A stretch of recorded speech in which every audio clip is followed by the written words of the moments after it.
우리 옆에 계신 분과 인사하겠습니다. 메리 크리스마스. 네, 여러분 즐거운 성탄이라고 하는 뜻이지요. 하지만 즐거운 성탄이 아닌 분이 있습니다.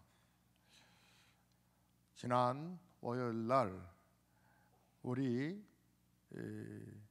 학생들이 강릉으로 시험 끝났다고 10여 명이 바람 쐬러 갔는데 그 펜션에서 정말 생각하지도 못했던 그 가스 유출로 우리 다 키워놨던 우리 자식들이 3명이 목숨을 잃었습니다. 그 자식을 끌어안고 다시 서울로 오는 부모들의 그 가슴이 얼마나 비통하겠으며 그들이 맞이하게 될 성탄은 무슨 감동이 되겠습니까?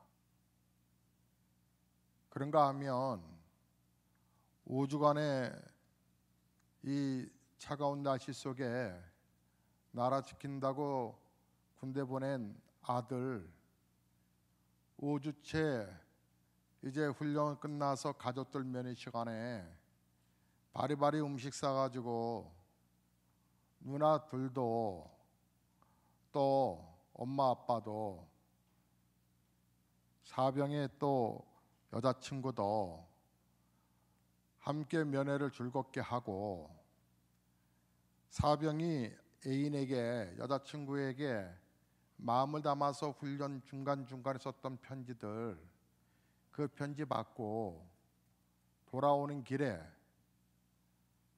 승용차가 뒤집어져서 참변을 당하여 엄마와 누나들과 그리고 여자친구 그 자리에서 참변을 당하여 죽고 운전자였던 아버지는 큰 부상으로 병원에 입원했다. 어떻게 면회하고 돌아간 그 가정에 그런 참변이 일어날까? 그 사병에게 성탄절이 메리 크리스마스라고 말할 수 있을까? 우리 주변에는 이처럼 어처구니 없는 사건들과 사고들로 인해서 슬픔을 당한 사람들, 그러면 슬픔과 문제가 없는 사람들에게는 정말 메리 크리스마스가 될까? 여러분, 우리가 압니다. 인생의 종착점이 죽음이라고 하는 걸 압니다. 하지만 우리 크리스천들에게 인생에 가는 그 과정 속에서 여러분 마음의 평강을 가질 수 있는 하나의 놀라운 진리가 있습니다. 우리 예수님이 이 땅에 오신 이유와 그것이 바로 목적이고 우리의 삶을 이끄시는 놀라운 은총이라고 생각이 드는데 사랑하는 성도 여러분 어떻습니까? 여러분도 여러분의 삶 속에 이런 우환과 사고와 재난이 다 지나갈 텐데 오늘 밤 당신의 영혼이 오늘 밤 떠나면 당신은 정말 천당 영생이라고 하는 법원에 천국 갈 수 있는 확신과 믿음이 있으십니까? 나에게는 이런 일이 없을 거라고 말하지만 정말 없을까요? 최고의 지성의 탁월한 지성가라고 말을 하면 이어령 교수를 둡니다. 이어령 교수는 탁월한 문학자이며 그는 상당히 문필가고 역사학자이기도 합니다. 그는 80이 넘었죠. 이제 그 양반이 지금도 그의 집무실에게는 컴퓨터 4대가 있다죠. 하나는 영어로 치는 거, 하나는 뭐 스페인어라고 하나요? 하나는 뭐 중국, 일본어, 여러 기능적인 부분들을 함께 나름대로 그래서 국문학을 연구할 뿐만 아니라 역사를 연구하는데 그분이 70대 중반이 되어서 예수를 믿게 됩니다. 그 예수를 믿게 됐던 이유는 사랑하는 딸이 암으로 죽어가면서 그 딸도 상당히 수제라고 말했던 딸인데 그 딸이 죽어가면서 아버지에게 아버지 저하고 만날 하나님의 나라가 있어요.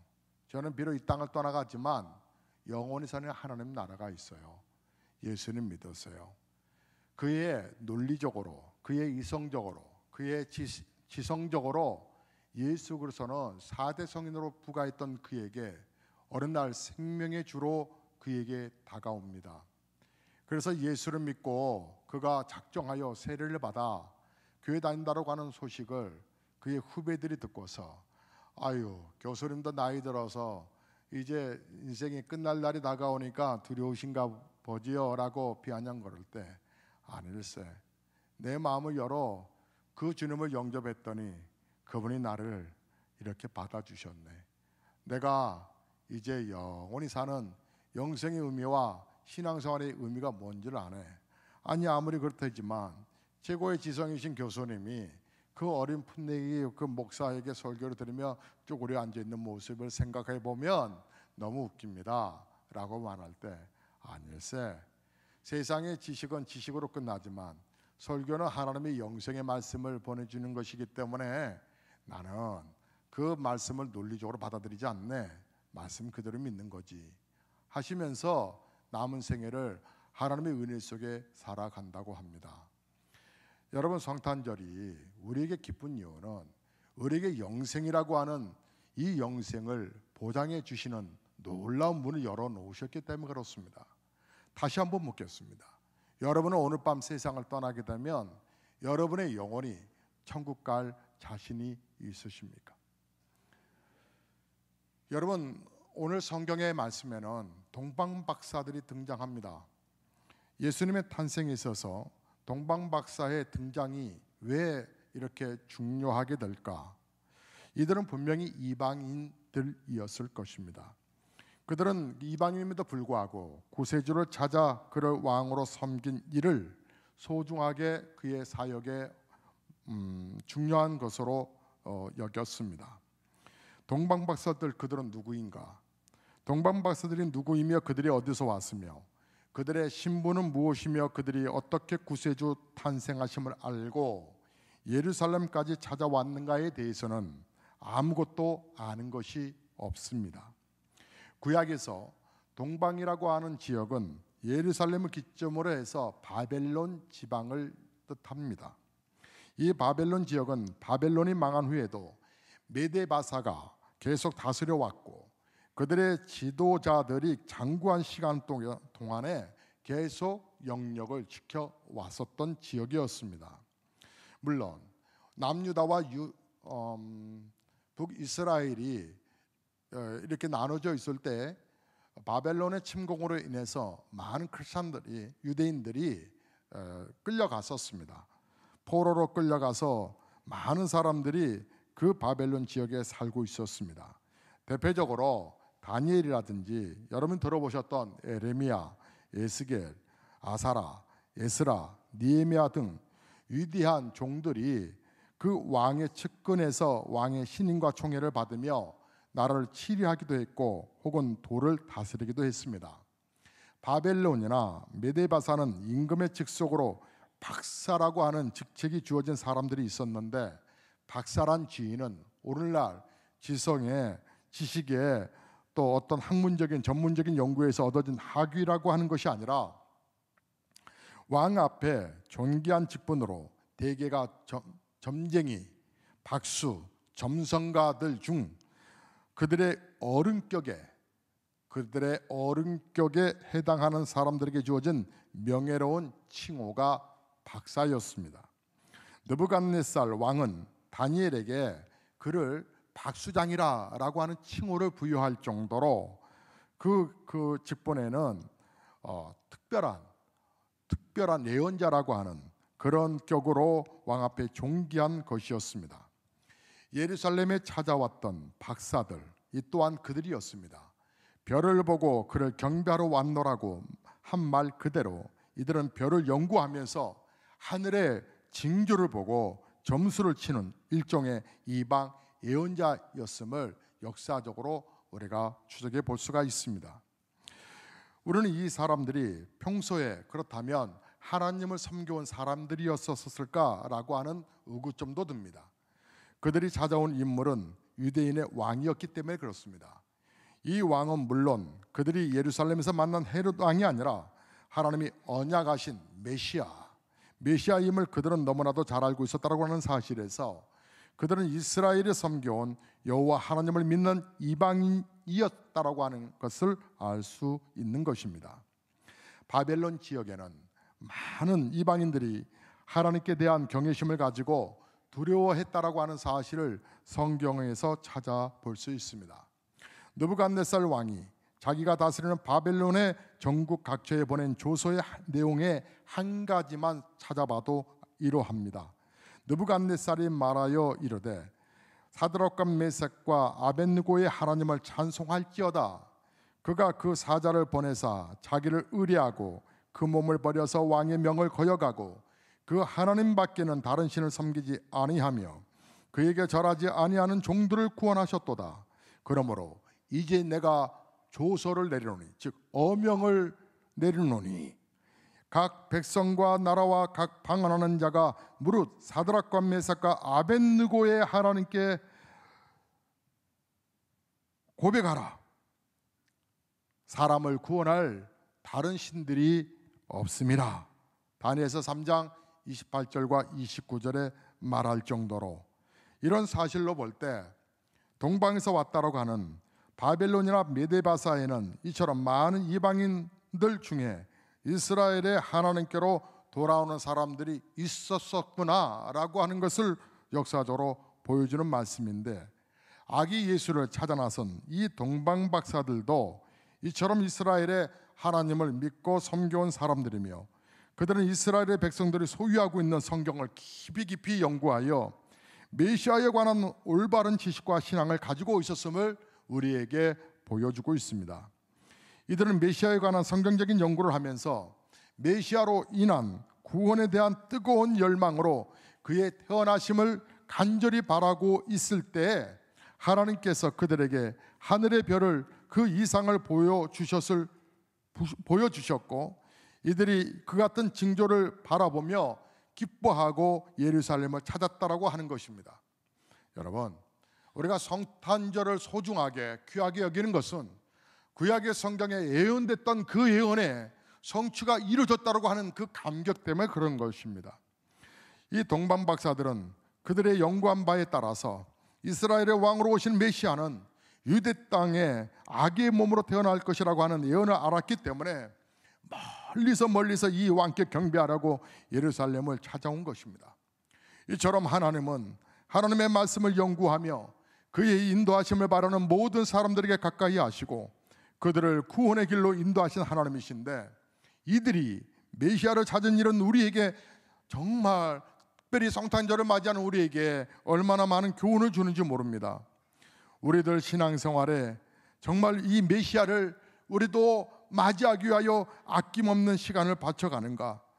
우리도 과연 우리 주님을 그렇게 경배하는 일에 얼마만한 시간과 정성을 들이고 있는가? 그들은 오랜 시간 여행길을 떠나왔습니다. 그들은 구세주를 찾고 섬기는 일에 많은 경비도 드렸고요.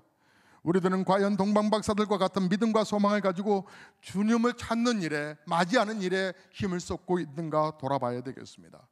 동방 박사들은 구세주를 찾는 일에 역경과 고생의 길을 감내했습니다. 그리고 메시아를 찾는 일에 생명의 위험까지도 마다하지 않았지요.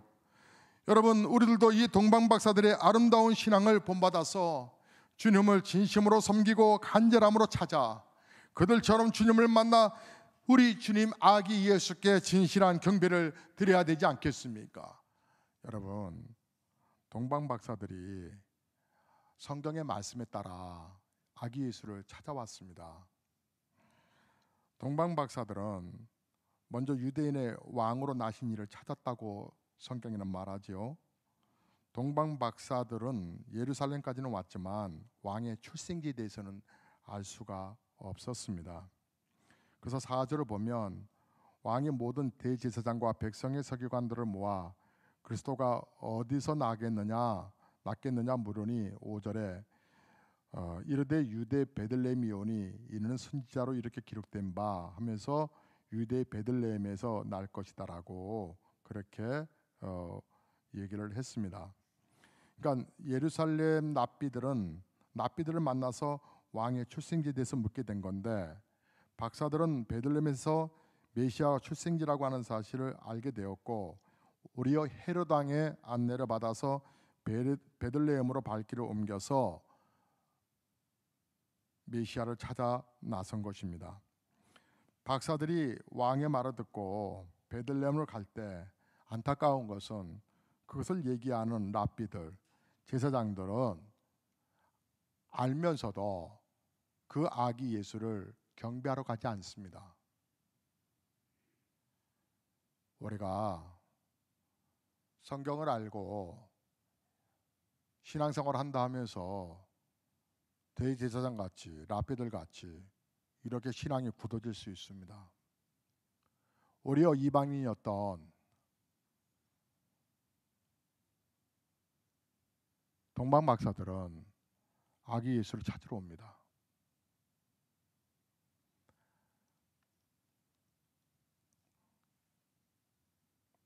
박사들이 왕의 말을 듣고 베들레헴으로 갈 때에 그들 앞에 문득 별이 나타났습니다. 그 별은 그들이 동방에서 메시아 탄생의 징조로 보았던 그 별인데, 그리고 그 별은 정확하게 예수님이 탄생하신 곳까지 인도해서 그 위에 머물러 섰다고 했습니다. 동방 박사들이 이때 이 별을 가장 크게 기뻐하고 기뻐했다라고 이렇게 말을 합니다. 이 별은 광명한 새벽별이신 예수님을 상징하기 때문에 그렇습니다. 우리는 메시아를 찾아 경배한 동방 박사들을 통해서 하나님이 우리에게 말씀하시는 것을 느낄 수 있습니다. 그들은 아기 예수께 겸손한 자세로 경배를 드렸습니다. 아기께 경배했다는 것입니다. 이 같은 경배는 내 마음과 정성과 전 인격을 바쳐서 드리는 참 경배를 말합니다. 요한복음 4장 23절에 아버지께 참으로 예배하는 자들은 신령과 진정으로, 예배할 때가 오나니 곧 이때라, 아버지께서는 이렇게 자기에게 경배하는 자들을 찾으신다 그러셨습니다. 어떤 분들은 예배를 보러 가자 그러는데 보러 가는 것이 아니라 드리러 가는 겁니다.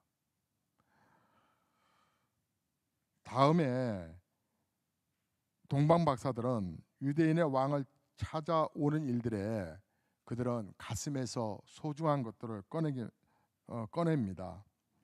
메시아께 드리려고 미리 예물을 정성껏 준비한 것입니다. 하나님께 나오는 자들은 그 손에 예물을 가지고 나와야 한다라고 성경에 말씀하십니다. 하나님께서 절기를 지키러 내게 올 때에 너희는 빈손으로 보이지 말라고 하셨습니다. 출애굽기서 23장 16절에 말씀하셨죠. 이어서 하나님은 신명기서 16장 16절에서 너희는 공수로 빈손으로 여호와께 보이지 말고 각 사람이 내 하나님 여호와께서 주신 복을 따라 그 힘대로 물건을 드릴지니라 하셨습니다. 예수님은 하나님께 드리는 헌금을 폐하지 아니하셨습니다.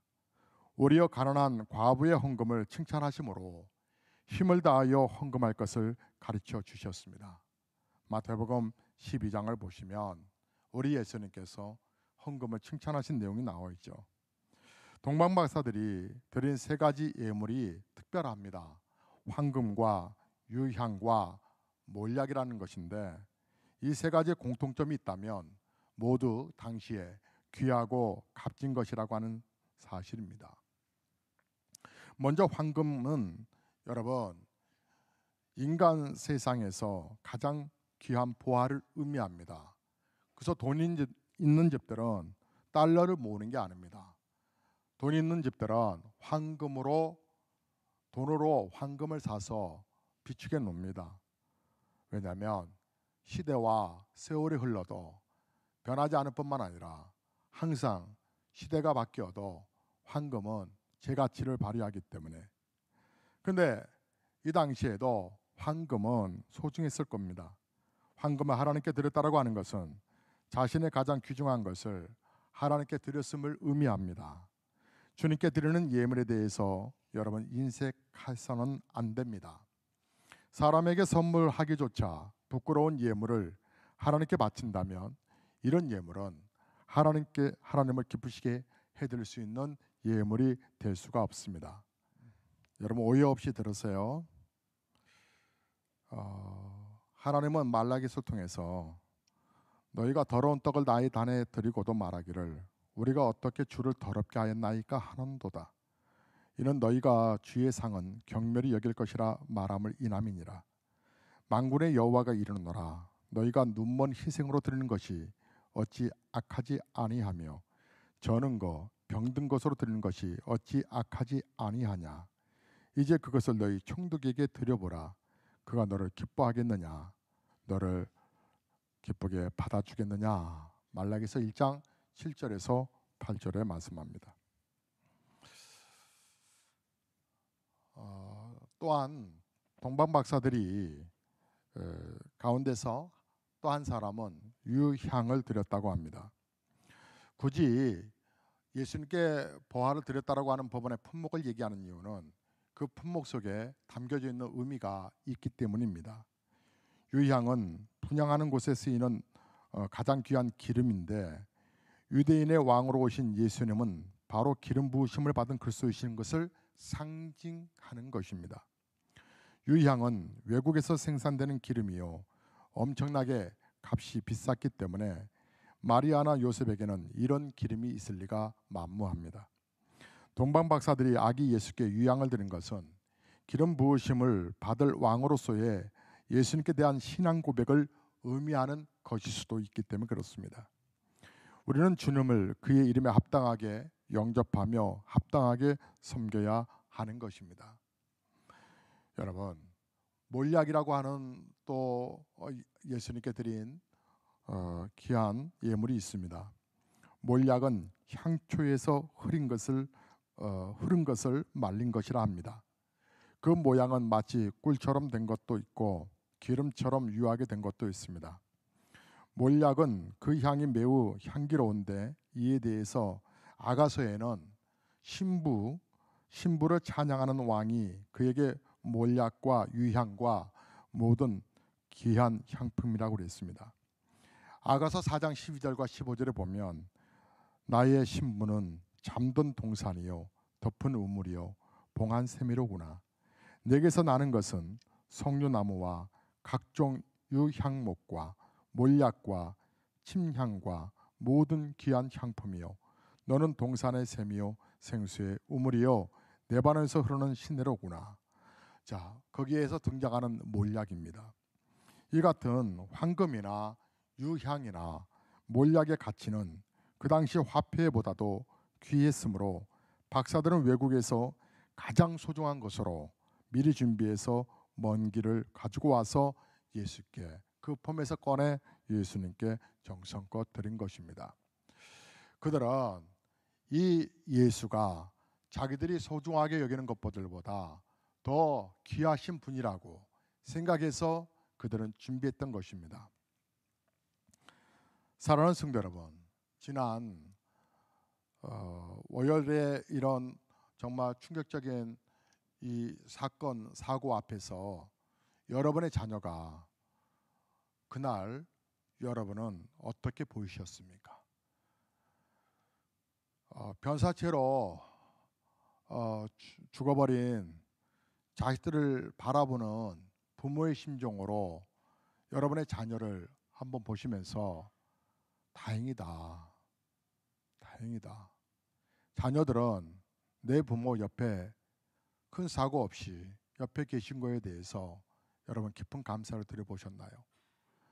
여러분 얼마나 고마운 일입니까? 하나님의 사건과 사고 속에서 우리를 지켜주신 거 얼마나 감사합니까? 더군다나 우리가 영원히 사는 길을 열어놓으셨습니다. 예수로 인하여서 영생을 얻는 이 놀라운 길을 우리 주님이 열어놓으셨습니다. 사람들은 생각이 복잡합니다. 삶이 분주합니다. 그래서 마귀가 영생이라고 하는 놀라운 복을 주신 것을 희미하게 만듭니다. 그리고 천국도 죽어봐야 안다라고 말합니다. 그러시면 안 됩니다. 여러분, 천국과 지옥은 분명히 있는 거고 천당과 지옥이 없다면 우리는 신앙생활에 사기당하는 겁니다.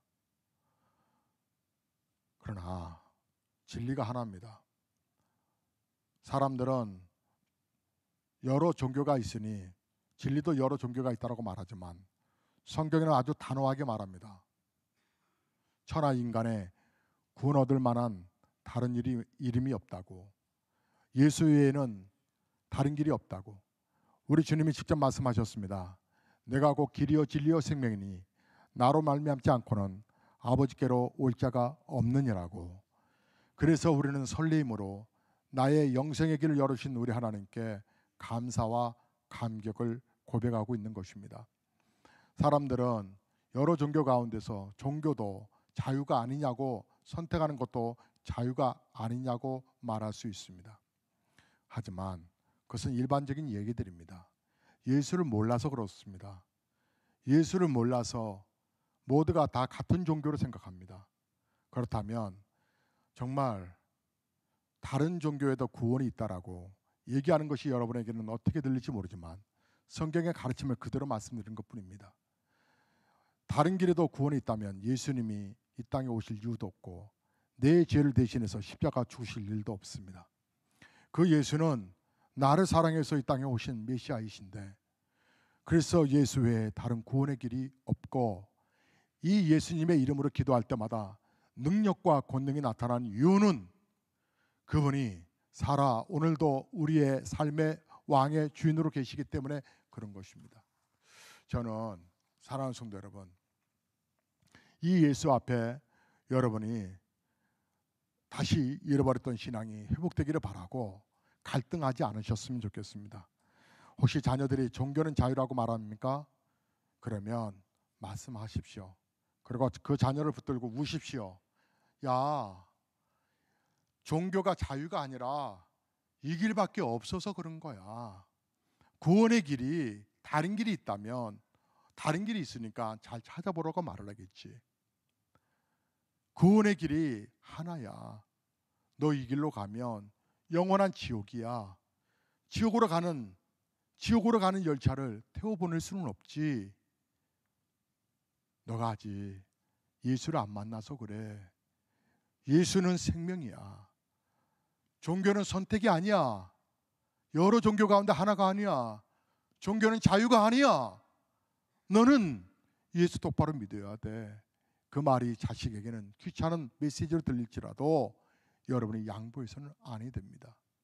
성탄절, 나의 삶의 왕으로 오신 예수님을 경배하는 날입니다. 동방마사들이 정성껏 드린 예물처럼 여러분의 마음도 드리셔야 합니다. 목사는 여러분을 축복합니다. 여러분은 잘 되기를 소망하는 목사죠. 여러분 헌금 더 뜯어내려고 목사가 얘기하는 것 절대로 아닙니다. 유치한 목사가 아니거든요. 돈 때문에 목회하는 목사도 아니고, 여러분을 푸른 초장으로 인도하기 위해서 여러분에게 말씀드립니다. 특별히 청년들 잘 들으십시오. 여러분의 생애를 젊은 날에 빨리 바치십시오. 젊은 날의 생애에 갈등하지 말고 하나님 앞에 헌신하고 충성하는 것이 얼마나 귀한 시간들이라고 하는 것을 잊지 마십시오. 그리고 하나님 앞에 정직하게 11조 하십시오. 전 성도들이요, 11조 하십시오. 생활에 11조 하지 마시고 여러분 믿음의 결단하십시오. 남편들이요, 아내들에게 믿음을 심어주십시오. 여보, 그렇게 살아보자고. 목사님이 우리 자식들 책임지지 않겠냐고, 목사님이 우리 가정 책임져 주지 않겠냐고 기도하는데 우리 하나님의 말씀대로 가자고. 그래서 11조를 온 성도들이 기쁨을 할 수 있는 교회, 절기헌금도 11조만큼 담대함으로 드릴 수 있는 교회. 그래서 목사가 자식들에게 좋은 것을 심어주려고 부담스러운 것 같아도 그렇게 얘기해서 그렇게 오듯이 여러분에게도 말씀을 드리는 것입니다. 동방박사들은 이런 것이 아까운 것이 아니라 약속했던 메시아가 왔다는 것 앞에 감격스러워했던 것입니다. 하나님의 은혜대로 사는 것이 둔탁하게 보여도 이것은 바보가 아닙니다. 생명의 길입니다. 여러분, 순수한 교회, 그런 복된 교회 우리가 세우려고 몸부림치는 거 아닙니까? 신앙의 믿음의 자세부터 하나님 앞에 바로 하시면 하나님이 분명히 선한 길로 열어가실 줄로 믿습니다. 우리 다 함께 찬송하시겠습니다.